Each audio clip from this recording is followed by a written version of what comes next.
All right. Welcome to the very first episode of I YouTubed it.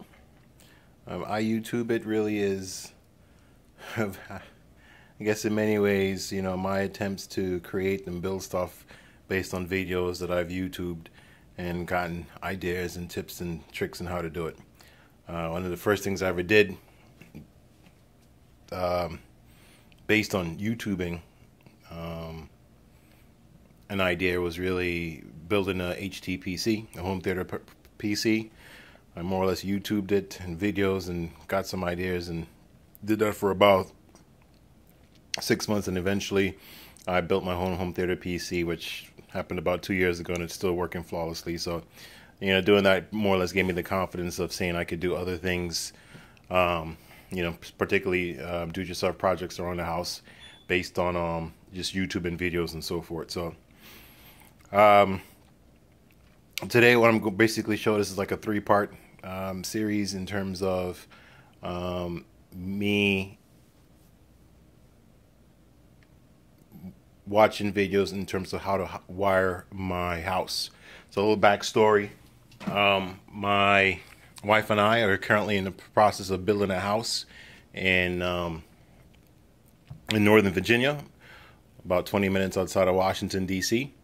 It's a custom built home, and we're a very good builder. And during the process of the building the home and writing the contracts, one of the things we talked about was internet access and wired cables and so forth, wired Ethernet ports and things of that nature. And the builder was gracious enough to give us 4 ports. Not bad, but when you think about it, this is 2015. We plan to be in this house for the rest of our lives. We have 2 young boys. 4 Ethernet Cat5 ports kind of seemed a little bit light in my eyes. So I went to the builder and I asked the builder, hey, how much would it cost for us to, probably put a 5th Ethernet port, and instead of using Cat5 cable, which is, I wouldn't say obsolete, it is the standard, but there are other things out there like Cat6 and Cat7. I asked him, what would it cost to add one more Ethernet port, and instead of using Cat5e cables, use Cat6 cables. The low voltage guy told me it cost me about $585, to which I balked. I said, you know what, screw that, I'll just YouTube it and how to do it myself.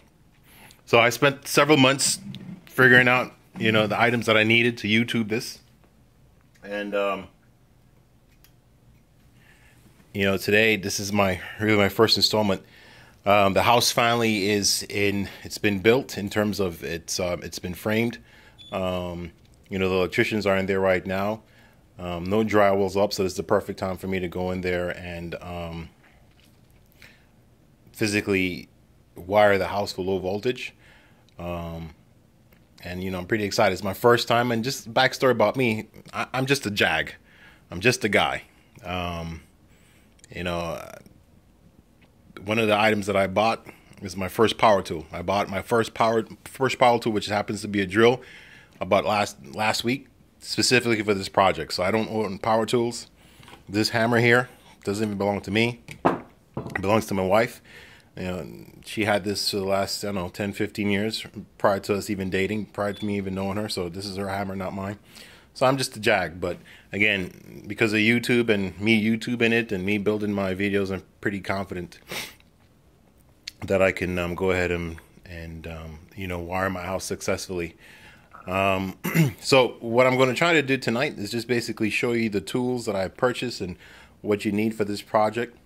It may be a little bit of overkill, but I realize this is the first time I'm doing it, so a lot of these things, basically, I may have too much of an item. Either it was just basically I want to make sure I had it more than enough, or B, the company which I got this stuff from, and for the most part everything got here from Monoprice and Home Depot, they just sold it in huge quantities, so there wasn't much I could do. But granted, or fortunately rather, getting things from Monoprice is relatively inexpensive. So in this video tonight, what I'm going to do is basically talk about the different items that I need to wire the house for low voltage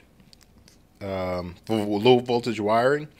The second part would be more or less showing you the actual house with the framing and where I plan to put Ethernet ports and so forth. And the last part of the video, part 3 of the video, really is just going to more or less show the completed work. I'm using my phone. This is Father's Day weekend, June 2015. So on the 21st, Father's Day, I'll actually be doing all the wiring myself. I'll be going to the house around 8 o'clock in the morning and start the wiring. Hopefully it'll take me a day. But my goal is to put as much wire down as possible in every room. So without further ado, here are the items that I need or I've bought, and just quick overview. So the first thing that you need if you're going to do any kind of wiring project, and again, I YouTubed it, is a good electrical scissors. I have a lot of wire I have to cut, and this bad boy here works like a charm. I got it from Home Depot, about $15, and hopefully it'll make my job a whole lot easier. This actually is some clippers. This was the first thing I actually bought to actually cut my wires, but as you can see, the ends are really small. So it turns out that I bought this. I guess I don't need it, but at least I don't need it for this particular job. And what I'm going to be doing again on Sunday, I'm strictly running wire. I'm cutting, I'm pulling, I'm cutting again. I'm not doing any patchwork. I'm not doing any of that stuff. So what you're not going to see are wall covers or Ethernet patches and things of that nature.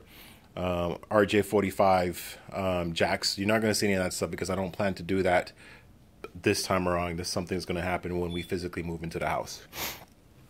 I got some nails, and the reason I need the nails so that I can hammer in my wall plate.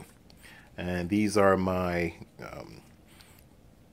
new construction wall plates that I got off of Modern Price. I purchased about 10 of them. The exact cost escapes me right now, but I'll be hammering these into the 2x4 studs, and I'll be using, obviously these nails to do that, along with this hammer. These staples, ultimately, I think the box shows a pretty good depiction of what it's supposed to do.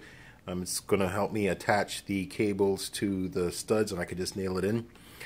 This is where I guess where the overkill comes into play. I have this, but I also purchased this just in case in terms of different application. This is a cable clip. This is a 20mm cable clip, so hopefully I should be able to fit, I don't know, 4 or 5 different cables in this while I'm doing the run. I have another cable clip over here. This one is 30 millimeters, so it's larger than this one over here. And again, hopefully it'll give me the opportunity if I run into a situation where I may, I don't know, 7, 8, 9 cables, I can wire those cables in. I also have another cable clip right over here. This is the 10mm cable clip. Again, all these cable clips are from Modern Price, and this is the smallest one here. You can see it's 10 mm, and this is obviously if I have one cable that I want to attach to the 2x4.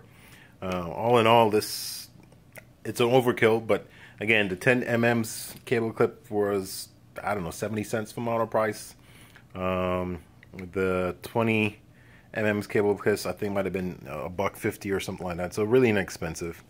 I have some cable ties here. I got 8 inches. Again, I got these from Modern Price, and I have another set of cable ties over here. These are 4 inches that I got from Modern Price as well. Again, this might have been like 50 cents. So again, I won't be using a whole bunch of these things, but since it's the first time I'm doing it, I want to err on the side of caution. I wanted to get as many things as possible. Obviously, you can't lay cable down without having something to identify your cables when it's time for you to patch them. So this is just it's perhaps overkill. Maybe I could have just used markers and so forth, but I wanted something easy as possible. So this will help me identify the cables once I'm done and it's time for me to patch the cables. Here in this bag here, this is my first power drill I ever purchased. And this is a DeWalt. Got it from Home Depot for $99.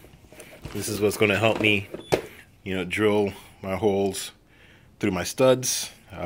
This is a 20 volt lithium ion drill driver. It's my first drill driver. I figured I purchased this one because A, I'm moving into a new home. I'm definitely going to need a drill, and B, it should be able to help me get the job done correctly. I have a case with some drill bits, but more importantly, I have some augers over here. I have two different sets of augers. This is a 3/8 auger from Bosch, and this is a 1/2 inch auger from Bosch as well.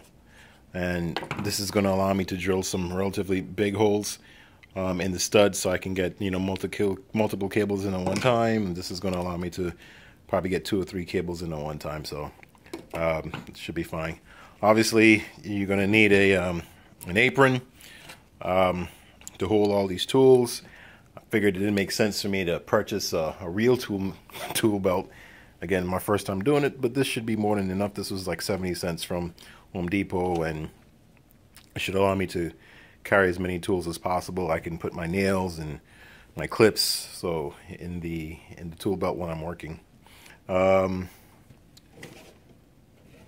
This is the box of my wall plates for new construction.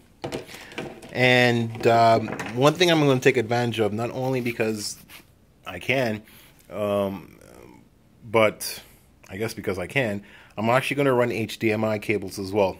In 4 of the rooms where I know I'm going to have my television sets, I figured it would be a nice time for me to take advantage of running HDMI cables along with my Ethernet cable.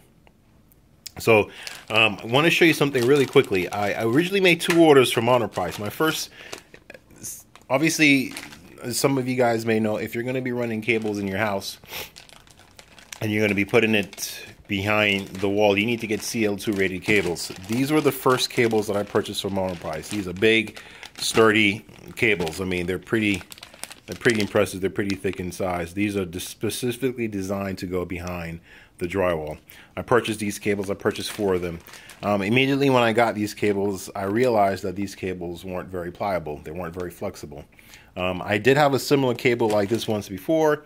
I plugged it in the back of one of my television sets, and I wouldn't say the cable ruined my HDMI port, but this is a really, really strong cable. There's no bend, there's no flexibility to the cable.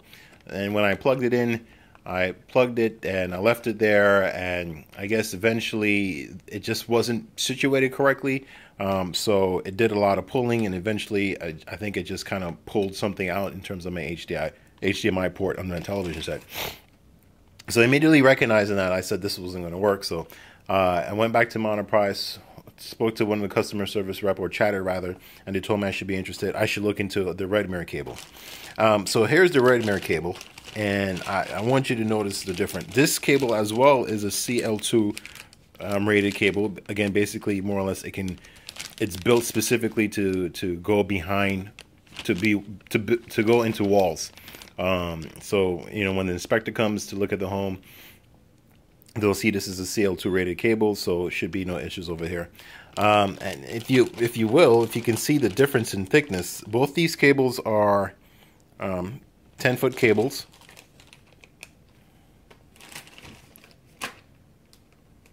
Okay. So here's a 10-foot cable. I don't know if it can adjust.